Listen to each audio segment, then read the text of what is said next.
NewsHour. A second Donald Trump administration is taking shape, one new appointee at a time. Today, the president-elect tapped more of his closest allies to fill some of the government's top posts. Among them, Senator Marco Rubio, putting Trump's one-time foe on track to become the first Latino to serve as the nation's top diplomat. Laura Barone Lopez has more. From 2016 rivals. Thank you for running, Mr. President. To loyal surrogate on the campaign trail. Florida Senator Marco Rubio is now slated to join President-elect Donald Trump's cabinet. PBS News can confirm Trump will nominate Rubio for Secretary of State. On foreign policy, he's known as a China hawk, but after Trump's win, he pledged a, quote, pragmatic approach. Rubio largely sees eye to eye with the president-elect on a number of issues, including more recently on Russia's war against Ukraine. What we are funding here is a stalemate war, and it needs to be brought to a conclusion because that country is going to be set back 100 years. Also today, Trump announced his pick for the U.S. ambassador to Israel, former Arkansas Governor Mike Huckabee. An evangelical Christian, Huckabee has long been a vocal supporter of Israel. As recently as June, he opposed ceasefire efforts between Israel and Hamas. Trump said in a statement that Huckabee, quote, loves Israel and the people of Israel, and likewise the people of Israel love him. As for Trump's Secretary of Homeland Security, another loyalist. The only person in the race that I trust to do what needs to be done on these issues is President Trump. Multiple reports say Trump has picked Kristi Noem, South Dakota's Republican governor, for the job.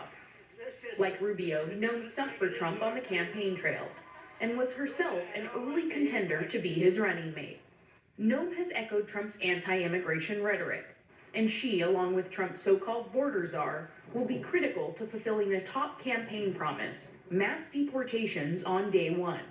Tom Homan, the former acting director of Immigration and Customs Enforcement, or ICE, will step into that role.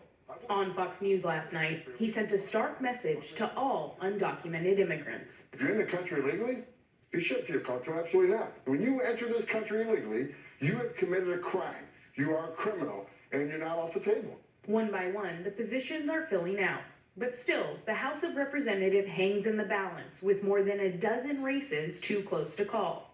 We have an embarrassment of riches. Speaker Mike Johnson is confident Republicans will retain their control, even as Trump pulls from their ranks and narrows the margins. Many of them could serve in really important positions in the new administration. But President Trump fully understands and appreciates the math here, and it's just a numbers game.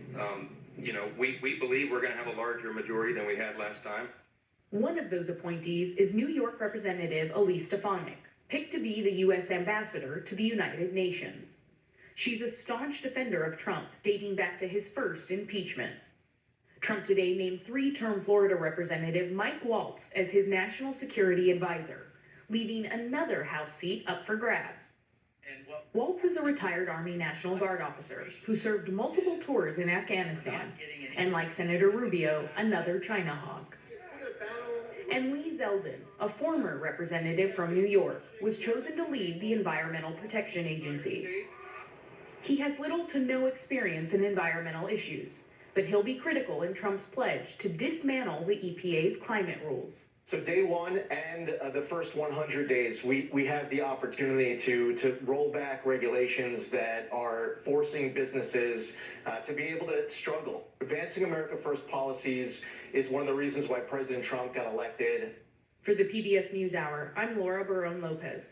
And late today, President-elect Trump announced he's appointing Bill McGinley as White House counsel. McGinley served in the White House during the first Trump term.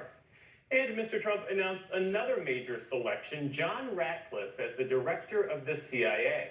Foreign Affairs and Defense correspondent Nick Schifrin is here with more on the president-elect's picks. So, Nick, what should we know about John Ratcliffe? Ratcliffe was Director of National Intelligence in the last year of the first Trump administration after being a congressman from Texas and a member of the House Intelligence Committee. A Trump ally who's involved in the intelligence community in the past told me tonight this is a credible, knowledgeable, and excellent choice. But back in 2020, when he was initially nominated, there was bipartisan criticism and an attempt to kill his nomination by the Senate Intelligence Chairman, Senator Burr, and the Vice Chairman, Senator Warner, over concerns that he wasn't qualified for the job and over concerns about inflating his resume. That was then, though. He did become Director of National Intelligence, and a U.S. official today said that some of the concerns about him were that he believed that CIA was part of a, quote, deep state trying to take down Donald Trump. As Trump, when he nominated Ratcliffe at first, he said the intelligence community agencies had, quote, run amok, and Ratcliffe would try to rein them in, and it appears that he is going to be back to do that. Just